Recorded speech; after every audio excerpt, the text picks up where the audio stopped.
Well, good afternoon and welcome to Christian Concern Live. It's been great to connect with you on this media and to chat through some of the interesting stories that we've been watching or part of in the week.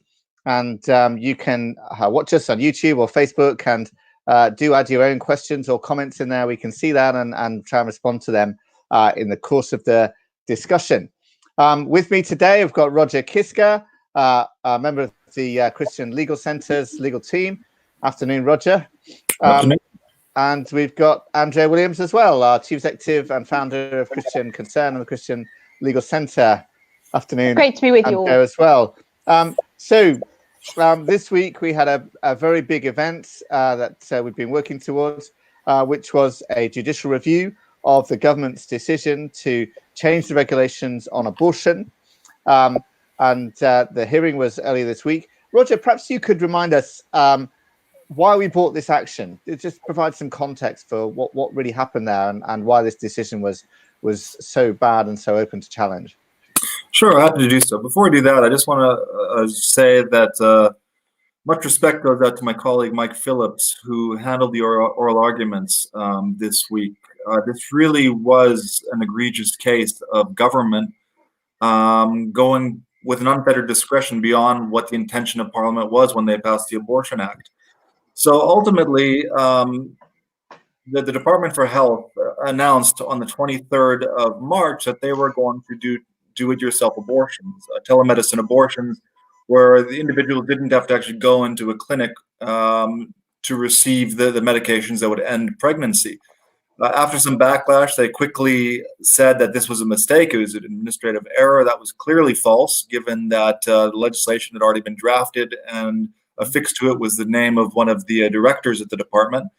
The next day, they denied that they had any intention to do so, but being pushed by insiders in the abortion industry. And it should be noted that there are civil servants within the department who are not only sympathetic to abortion, but actually working for Mary Stopes and organizations like that. So due to that pressure, these measures were introduced. So the regulation was introduced despite the fact that they told Parliament they had no intention of doing so. And we were challenging this, A, because it's just a complete breach of the democratic process, and B, not only does it make abortion easier, leading to more unnecessary abortions, but it makes it much less safe for women to obtain them. Yeah.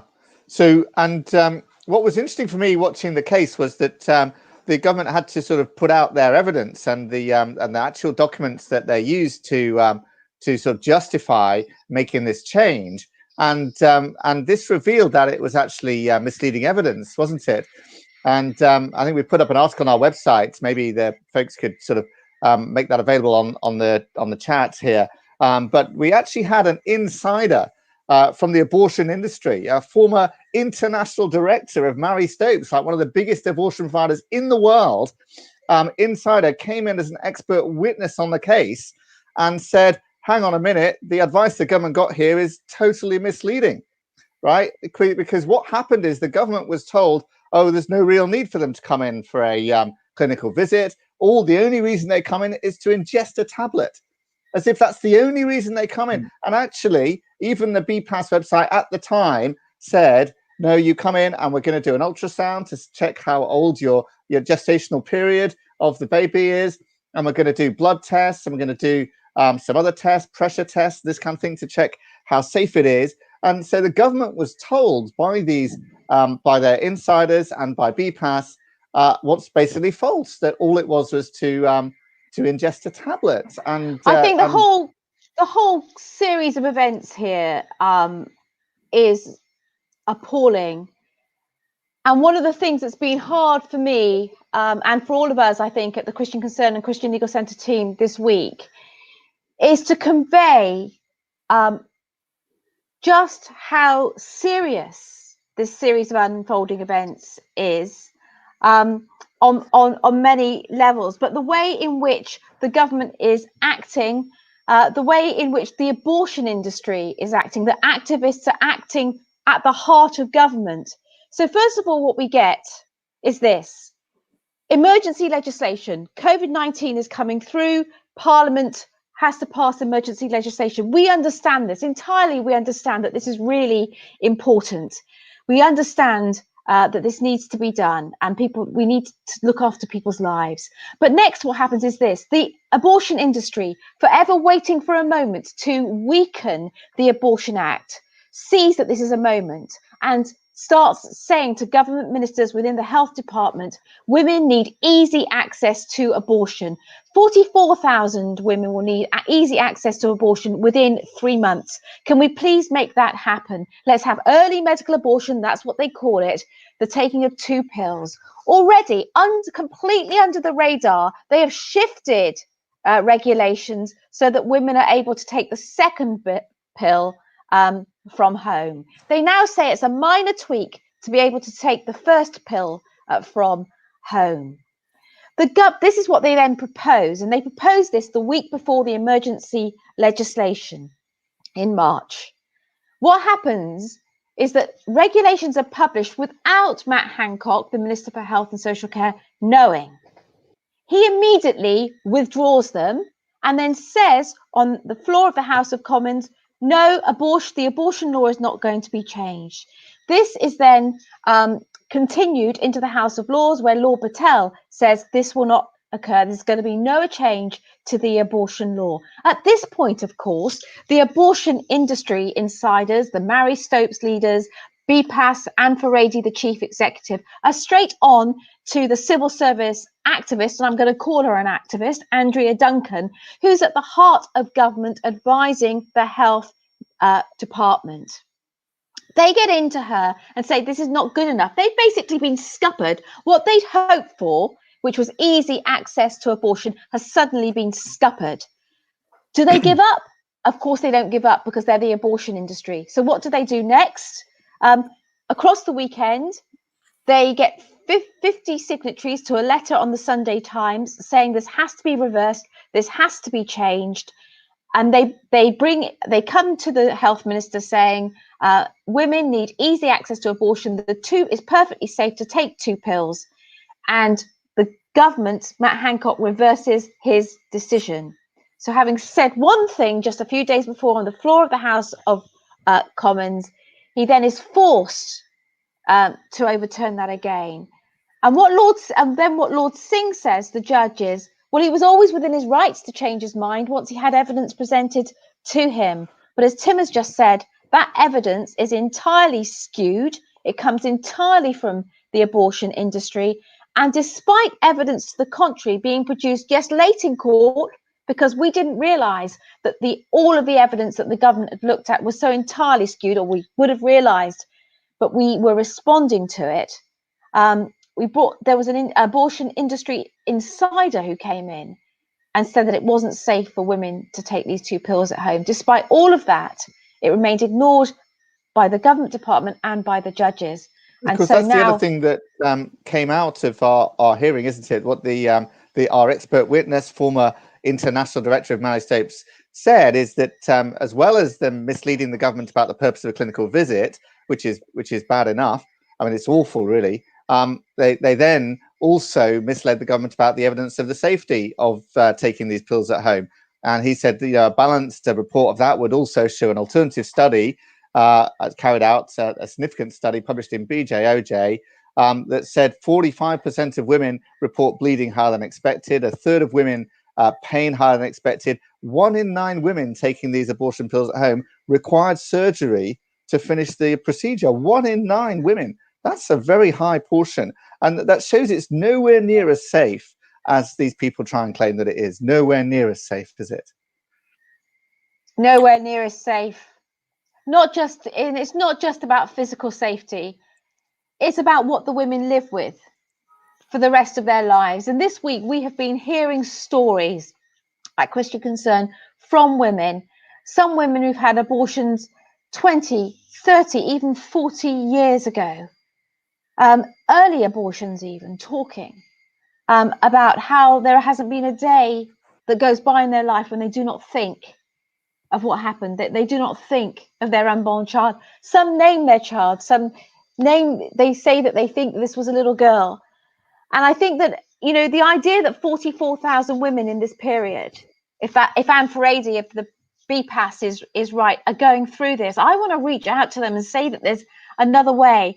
And the very least that a civilized and orderly society can do is have someone to see them. Of course, the other reality is this, of course, that getting seen by BPAS or Mary Stopes is a one-way ticket. There's nothing impartial about those abortion providers. There's nothing impartial about any advice that women are given. There are lots of arguments made in the case, and another one which interested me was about what happened in Parliament. And as Roger said, they'd said that we're not intending to make any changes to the abortion regulations due to coronavirus. And then with Parliament in recess, like a few days later, they made these changes. So that seems like a breach of parliamentary democracy, basically. Furthermore, we had Anne Widdecombe as one of our key star expert witnesses as well, who was an MP back in 1990. Roger, do you want to talk us through her position on this as well? Yeah, I certainly do. First of all, I'd say that the abortion industry has always said they want to make abortions safer. They've proven themselves dishonest on that in this case. As you said, it's incredibly important to know the gestational age of the unborn child before administering these pills. Without an ultrasound, without blood tests, that's not possible. On this issue, though, a number of years ago, when the issue of telemedicine abortions was first brought up, when the issue of do-it-yourself abortions at home was first brought before Parliament, the then Secretary of State for Health had promised that if this issue were to arise, there would be a vote in Parliament about that. Now, clearly, there was no vote here. There was no parliamentary scrutiny. There was no public consultation. So a measure which makes women much, much less safe, both mentally and physically, has been implemented without any democratic or legislative scrutiny. So it's incredibly problematic. Yeah. How about we play Anne Widdecombe's video? It's great to have Marjorie watching us all the way from Baltimore in the US, by the way. Great to have support from all over the world like that. Can we play Anne Widdecombe's video just so people can see her take on this whole thing? I mean, there's no denying at all that abortion law and abortion practice has steadily got more liberal. The current abortion law was first brought in 1967. There wasn't any amendment to it at all, no change until 1990. And I was particularly worried at the time that a provision of the bill might have opened the floodgates to women having abortions at home.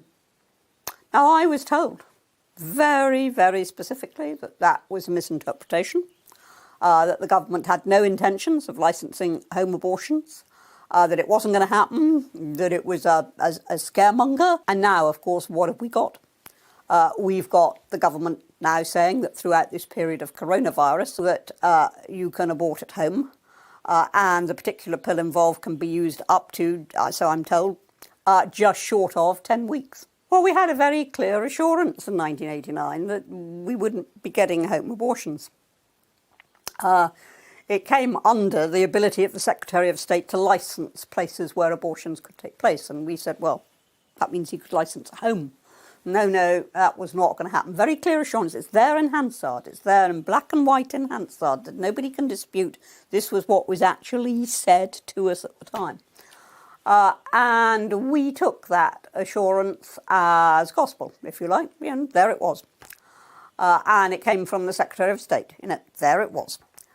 Now, Parliament can always reverse something which has previously been agreed, but Parliament hasn't.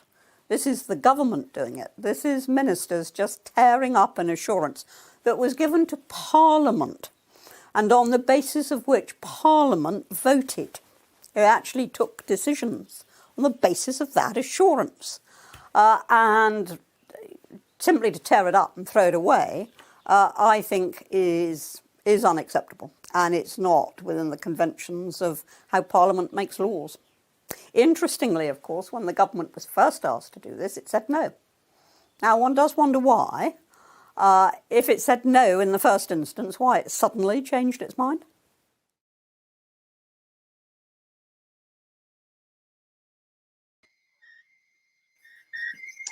So that's a very powerful witness statement there, isn't it, from Anne Widdecombe?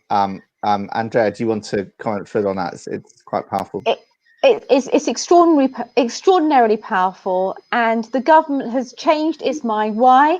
Because it's come under the pressure of abortion activists, the abortion industry, the abortion tycoons, the ones that are delivering abortions, delivering making money from it, money Andrea. out of it. And then they've got direct access. We had, and it's on our website, so please do take a look at it. You can go and see there in black and white the evidence from the department, because we have this in disclosure, showing that Anne Ferrady, the chief executive of BPAS, goes right into Andrea Duncan, a senior civil servant at the heart of the department, who advises the government ministers and basically says, this is what I want. She's been saying that for a number of years, and they don't like to get what they don't want. And what they have done, in effect, sadly, is erode all the protections from the Abortion Act. And they have created a situation now whereby women will be able to access abortion as easy as this. I'm going to say it now. A woman will come onto the screen. She'll say to a doctor, and she'll say, "I'm pregnant. I didn't intend to be. I need an abortion." Some questions will be then asked. There will be no face-to-face. There's no face-to-face meeting, and then 2 abortion pills will be sent through the post. She will administer the first one, and then within 48 hours administer the second one, and an abortion will occur. That flies in the face of the Abortion Act, which was meant to make abortion possible under very limited circumstances, safe and rare. Was the premise of the Abortion Act, and it's as if it's been torn up with no regard, and it's highly serious. It has to be taken back to the floor of Parliament. And I think that one of the things that concerns me is that the abortion industry is keen to tear up the Abortion Act, because it states so clearly that the taking of the life of a child, that it's that. It at least recognizes how serious it is, and it wants to make access to abortion as easy as taking a paracetamol, a medicine. That's what it wants to do, and We in can't practice, emphasize strongly enough that it's not, is it? No. We can't emphasize strongly enough. It's a very painful, bloody, horrible process. It's awful. Yeah. I mean, I've got to. Yeah, we've got Melissa on people... Facebook saying, "I'm in tears. I'm in tears reacting to this," says Melissa on Facebook. I mean, that's Thank right. you, Melissa. It's horrendous. Thanks. I mean, thanks for the people out there. I mean, there are people that really see this, and somehow we've got to get that out there. I mean, if we just have to look on the Worldometer stats, I think this morning, this year in the world, abortion is the greatest cause of death. Something like 16 million, over 16 million deaths by abortion. We can check those stats out on the Worldometer. And I think it was 300,000 by COVID-19. You know, the world stops for COVID-19. I'm respecting COVID-19, but the world stops. For abortion, that's 300,000 deaths. For death by abortion, over 16 million. And we just have this as part of our life. You know, the inconvenient, a child who comes in at an inconvenient point can be dispensed with, like a pill. So Andrea, listen, there's a question here from Tim Cummings on Facebook, saying, you know, what's going to happen when the crisis is over? This was emergency legislation or a change of regulations, and it's going to only last till the crisis goes on. Is that right? I mean, how do you think about this? Thanks so much for that question, Tim. And I think that what I want to say is let's get straight on this right away. Let's get straight on this right away, because the situation is continually changing under COVID. What the judge said was that the minister, Matt Hancock, was prepared, could take new evidence when he was able to consider it in order to reverse his decision. That new evidence was that women couldn't go to the abortion clinics.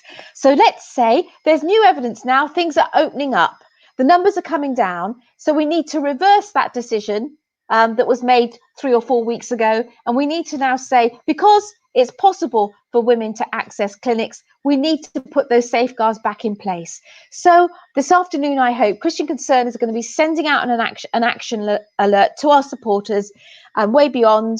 But we're going to be sending out an action alert to say, let's write to our MPs, let's write to the Minister of Health, Matt Hancock, and let's say to him, turn back this legislation once again. Make sure that there are safeguards for women and their children. Let's put the safeguards back in. So immediately, that's what we're going to do. We don't want to wait until the end of the emergency legislation. And I tell you why we don't want to wait until the end of emergency legislation. Because in law often follows practice. Very often there's something called folklore.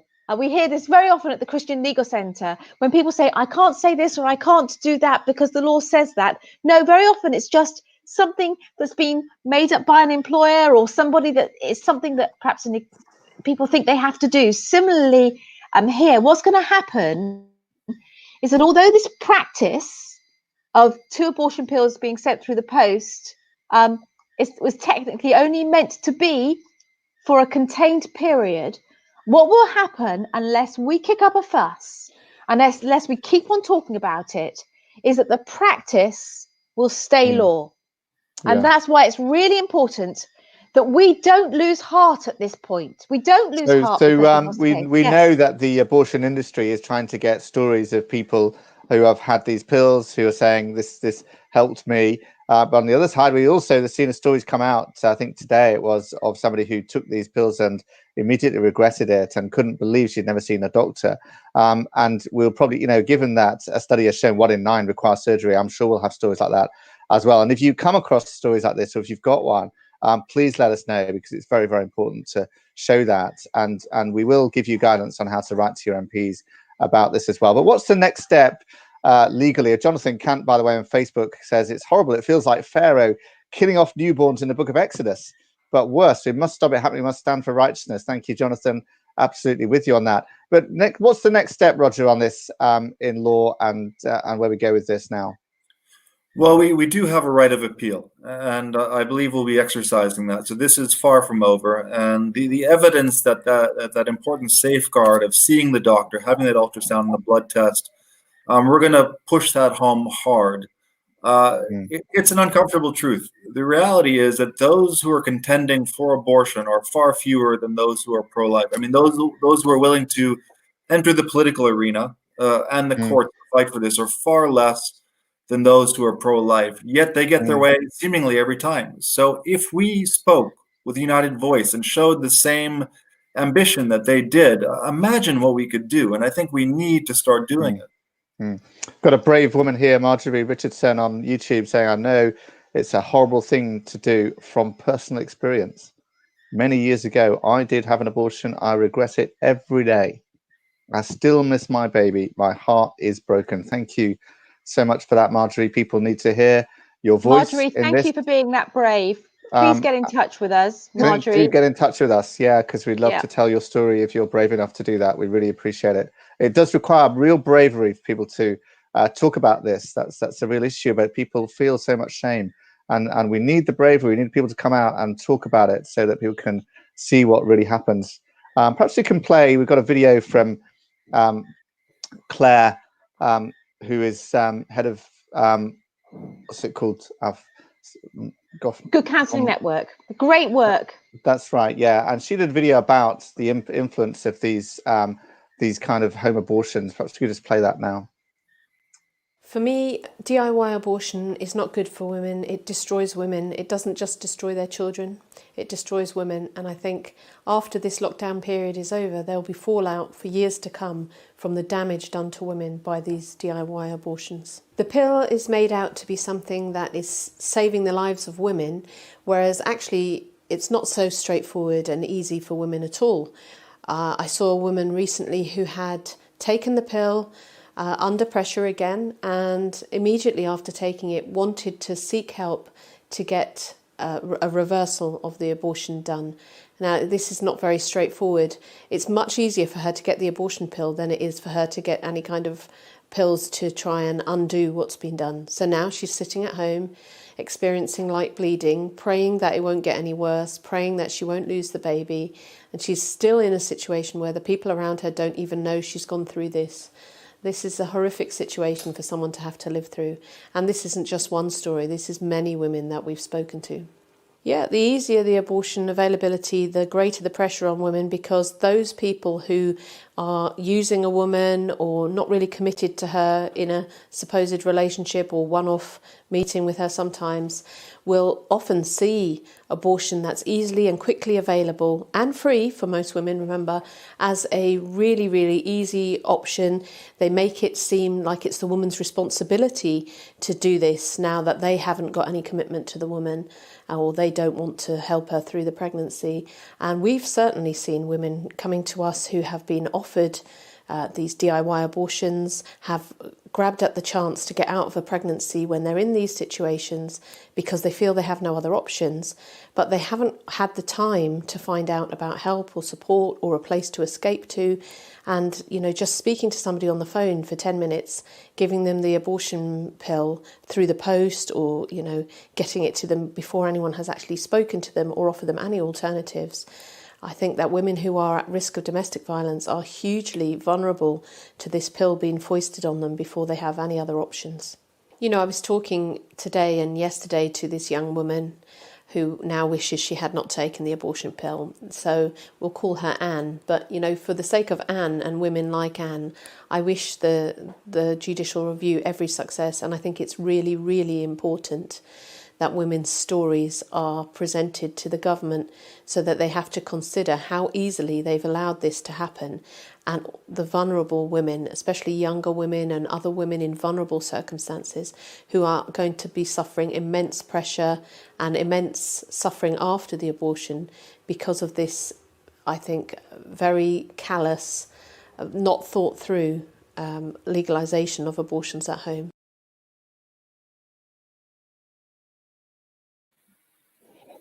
Yeah, so that's very powerful there as well, from Claire McCulloch at Good Counsel Network. And I've just been reading Marjorie Richardson has followed up her story of regressing an abortion. And I just read it. She says, "I repented of my sins. He saved me and filled my Holy Spirit. I have joy, but still in my mind, it's a terrible thing." But previous to that as well, she said, "God has forgiven me, but it's still a hard thing to deal with. The Lord even showed me my child in a dream. Their baby was a boy. I named him Emmanuel. Yes, I named my baby, and God's grace has kept me." Well, do connect with us, info@christianconcern.com or some other means. And I mean, that is beautiful, isn't it? The naming of the child, and actually coming through to restoration and forgiveness and living with the reality of it. But that's the message, the beautiful Christian message, a message of hope and restoration and beauty. And yes, the hurt of loss, but actually knowing that you can live with the loss. And this kind of testimony will speak to the hearts of millions, because there are millions in the position of Marjorie across this world right now. And what we're trying to do in the UK, for starters, and it's a global issue, but we want to bring, as was just highlighted there by Claire, we want to bring these stories to Parliament so that they can no longer be refused. We want to bring them to the heart of the Department of Health. You know, this Anne Parady BPAS mantra of, you know, the only the woman's body counts. Well, the woman's body does count, but the baby's body counts too. And actually, the welfare of the woman is tied up with the welfare of the baby. Death is never an answer. And I think to bring these stories so powerfully and en masse, we need lots of them. You know, once we crack open I will speak for Emmanuel. I will speak for baby Emmanuel. I will speak for that child, for that person. When we begin to speak, when we take Emmanuel's name to the Department of Health, and when we speak into that, we will change the culture. We can cry out to God that the culture might be changed, but we must not relent. And, you know, there's a sense in which this week, you know, we could say they try to bat us down really hard. They want to bring costs against us. There'll be tens of thousands of pounds of costs that they will order against us. They want to say you're defeated, and we say no, we're not. We don't fear the costs. We don't fear anything because we know we're on the side of life and truth, and we're going to come back with not just 10 stories. We're going to come back with 50 stories and 100 stories and 1,000 stories and 100,000 stories, and the Emmanuels will speak. The Emmanuels will speak. Yeah. And Susan Hunter on Facebook says a quote that we often use, actually: the only thing necessary for the triumph of evil is that good men do nothing. I think that's from Edmund Burke, actually, and we're often inspired by that quote. It's absolutely right, and the danger is that we're silenced in this, and we need to be a voice, and we need to speak out in this whole thing. So it's difficult to move on from abortion, but we could talk about it all day, but I think I do want to move on to another subject now. Do follow us on Facebook and YouTube, and subscribe to our emails to connect with all of that material. And please do email your MP about this and tell them to reverse that decision immediately. So another story that attracted our attention this week was a story about a shocking piece of homework set by a school in Hull, Archbishop Centimere Academy in Hull. And they set them a piece of homework for years 7, 8 and 9 in a PHSE lesson, which said define pornography, define soft porn, define hardcore porn, define revenge porn, define transgender pornography, define sexting. And this is very explicit stuff. And the danger is their pupils are encouraged to Google for their answers. And so they could be, these young children could be Googling hardcore porn or soft porn or something like that. And images would come up and implant on their mind. Roger, what's the rights of parents when it comes to something like this? Well, first, I want to say it's just completely outrageous what we've seen out of Hull. But the reality is we've seen it across the nation. The Human Rights Act requires that schools, and by extension the Department for Education, Ofsted, respect the right of parents to raise their children in accordance with their Christian or other religious and philosophical convictions. So that is a statutory obligation. So even though what happened in Hull was PSHE, that is basically what is going to become RSE. And to accept the belief that we need RSE, we have to accept several premises. One of them being that we. So can I just clarify, Roger? So this is sex education, or this is not sex education? No, it's not sex education. It's PSHE. It doesn't even count as sex education, which you can opt out of. This would be something you can't opt out of. Right. Even though clearly there was elements of it which seemed like sexual education. They were certainly obscene enough in their descriptions, but that would there would be no right of opt-out from that. So going back to RSE, we have to accept first, because they're wanting to introduce these elements in LGBT-centric curriculum, that as a nation, there is a problem with homophobia and transphobia, and I think that's categorically false. If we look at mass media, television, movies, if we look at campaigning, billboards, advertising, what the government is doing, we've never been more LGBT culture has never been more celebrated than it is now.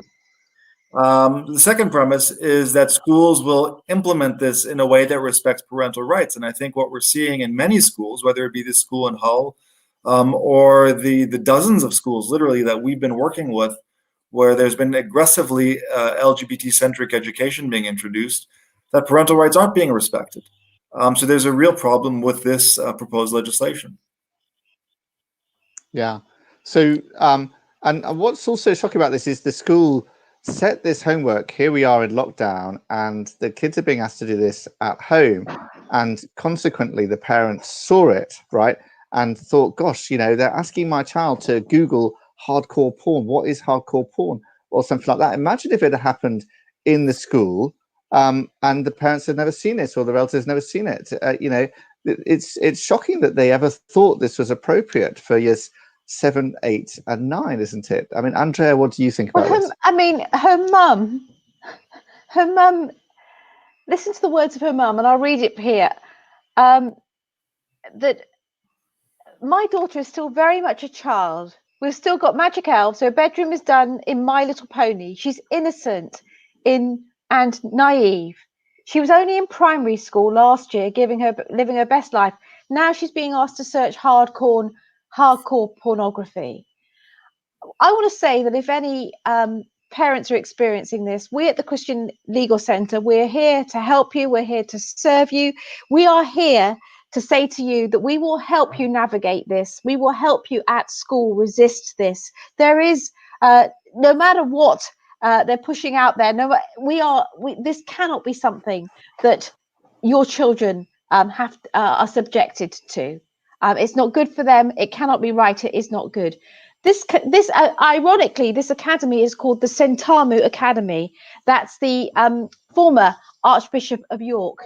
Well, we should have the Church of England. We should have the bishops outraged about this. This should be closed off. This should be.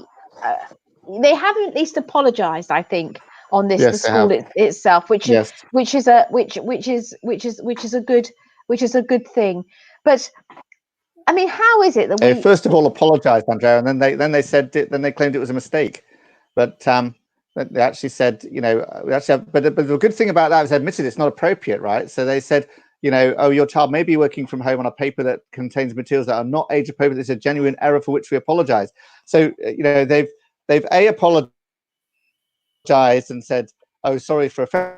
Also said, oh, it actually was age inappropriate to have done it, which is a significant admission now, isn't it? I think on that. But really, when at school, would searching for defining pornography, soft porn, hardcore porn, when is that ever going to be edifying for any child of school age? And the idea that this needs to be defined, when sadly it's what's in our faces everywhere in society. Actually, how about defining purity and virtue and loveliness? How about defining the person of Jesus Christ, or I mean, other things? I mean, the idea that this is right there. The first thing you're doing in year 7 when you go up to the senior school, the idea that these are things, the idea that this is education, and then they will say, well, unless we understand this, we won't be able to avoid this. That's such a false argument. Children, we need to be protected. We need to be protecting our children so they do not know what pornography is. In a sense, that's the world, a better world to live in. A world without pornography. Yeah. A world when there's not Roger, what would be your advice to Roger? What would be your advice to parents about this? What should parents do when they come across teaching of something like this, or more broadly in PHSE or whatever that they disagree with? What's your suggestion? Well, parents need to be obviously engaged with the school. They need to take part in any consultation, because these consultations that are coming up right now are going to be introducing what will be taught. But when they find out about this, it's important that I think they contact us. You can do that through the website or through www.christianconcern.com, and we'll help you engage with the school, because there are rights beyond just the Human Rights Act. The regulations themselves require any teaching to be age appropriate and to have regard for the religious background of the pupils. So there are, there are tools in the arsenal where we can push back on this, and I think we need to push back. The more we push back, the more quality control there will be of education, and the less instances like this that we'll see. And I think one of the other things, and more people. Go ahead, Andrea. Jim. I was going to say, I've just seen Firestone's comment here, which says porn destroyed my brain as a child, and that's the truth. Porn destroys our young boys and girls. That's what it does. And to correct it, actually, it's chemical altering. It alters stuff in your head, and the idea that we are accessing, normalizing, introducing this to our children. I mean, the stats show that children see porn as young as 9. I think boys in our country are seeing porn for the first time around the age of 9.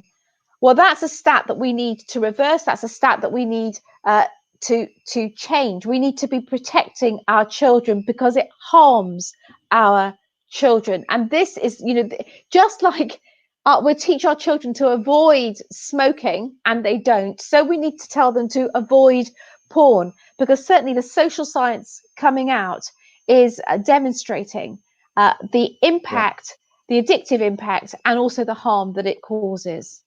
Yeah, we've got Jonathan Cant on Facebook here has posted a comment as well. The most awful thing about this is that it traumatizes anyone who's seen it and ruins people's lives, and most of all, not be able to recognize what is love or lust. I struggled with addiction in this area from a young age, and it ruined my life. It also took away my innocence. It took me many years to be free, and although it's still a struggle, the Lord has healed me and continues to do so. Well, we'll pray that he completely heals you, Jonathan, and takes you free from this. There is freedom, but it is also something that enslaves people and captivates people. We did a conference on pornography actually earlier this year, and we had some amazing testimonies of people who've come free of pornography. But it's such a big one to deal with, and shocking that the schools are normalizing it. That's the thing that's almost most shocking about this, isn't it? The normalization of, these go and research these different types of pornography, as if that's something everyone should know about, because everyone should understand, and all of that kind of thing. So Tim, I think we've run out of time now. Tim, can I just check, are the resources on that conference from where we dealt with the issue of porn, the Purity Conference, are they up online? Because certainly people would love to point people in that direction. And I think they've just been put in the comments there. Perfect. That's brilliant. Yeah, you can look at the link there. christian.com/news/pornography, living in a sex addicted society, with hyphens between those last words there. Because I think it's again because I think one of the things again that Emma Sarah is saying this, it goes even beyond the teaching of our innocent children and keeping our families safe places, but it affects marriages. It affects single people in terms of being able to forge and strong and relationships where this isn't a spectre, where this isn't really affecting that. It affects the whole of. There's a sense in which purity, sexual purity unto the Lord Jesus Christ, is right at the heart of church right now, because many people in the church are silenced because of that which keeps us in shame. It's a little bit like the abortion issue. These things, the secret sins, keep us in shame and unable to speak out. And that is why the church needs to find her voice on these things and repent and purify herself, so that we can speak into the culture which really hurts on this stuff. People can be free, they can be whole, they can be ransomed and forgiven through the power of Jesus Christ. And from these things, from the hurt and guilt, because the devil wants to keep us enslaved. He wants to keep us not speaking, held right back, when Jesus wants to set us free to goodness and beauty and wholeness, and set our marriages free and our families free to really live for him. That's the message of being free.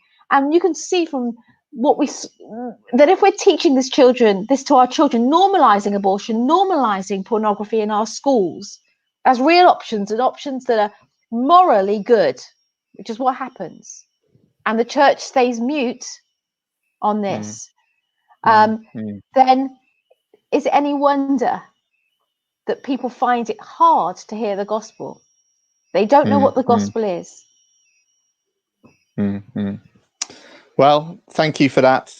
Thank you, Andrea. Thank you, Roger. Thank you to all of you for watching and listening to our Critical Turn live today. We've enjoyed interacting with you. We've enjoyed talking about these subjects, even though they're serious subjects. Do connect with us. Do follow us on Twitter, Facebook, YouTube, even Instagram, and connect, and make sure you get our emails as well. We'll be sending out an email later on tonight with more information about those various cases, and particularly information on how to email your MP about the abortion regulations.